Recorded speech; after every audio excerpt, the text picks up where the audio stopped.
পনির তো অনেক খেয়েছেন, নিরামিষ পনির এইভাবে কখনো বাড়িতে বানিয়ে দেখবেন। আমরা কিন্তু পনিরটা নিরামিষ দিনেই বানাই। তো অবশ্যই পেঁয়াজ রসুন ছাড়া এই নিরামিষ পনিরটি কেমনভাবে বানিয়েছি পুরো ভিডিওটি দেখবেন। আর ভালো লাগলে লাইক করবেন, কমেন্ট করবেন, শেয়ার করবেন। অবশ্যই আমাকে সাবস্ক্রাইব করে দেবেন। প্রথমে আমি একটা ভাজা মশলা বানিয়ে নিয়েছি, আপনারা দেখেছেন। জিরে, ধনে, লঙ্কা, গোলমরিচ, লং, দারচিনি দিয়ে শুকনো কড়াই ভেজে মিহি পেস্ট বানিয়ে নিয়েছি।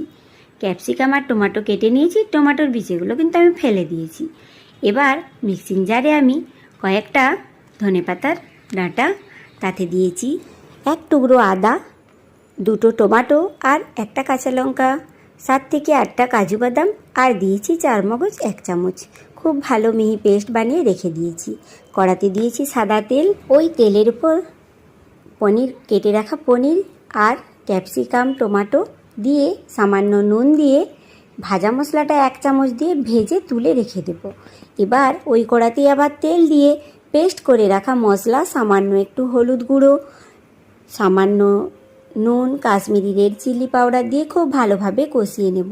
মশলা থেকে তেল ছেড়ে গেলে দিয়ে দেব আমি ভেজে রাখা সবজি। এবার ভালোভাবে নেড়ে চেড়ে নিয়ে দিয়ে দেব সামান্য একটু গরম জল, যতটা গ্রেভি দরকার। তারপর ওপর থেকে ফ্রেশ ক্রিম, ভাজা মশলা, সামান্য একটু চিনি, ধনেপাতা কুচি সব কিছু দিয়ে নেড়ে চেড়ে নিয়ে 1 ফুট ফুটে গেলেই গরম গরম ভাত বা রুটির সাথে সার্ভ করে নেব এই পনিরের রেসিপি।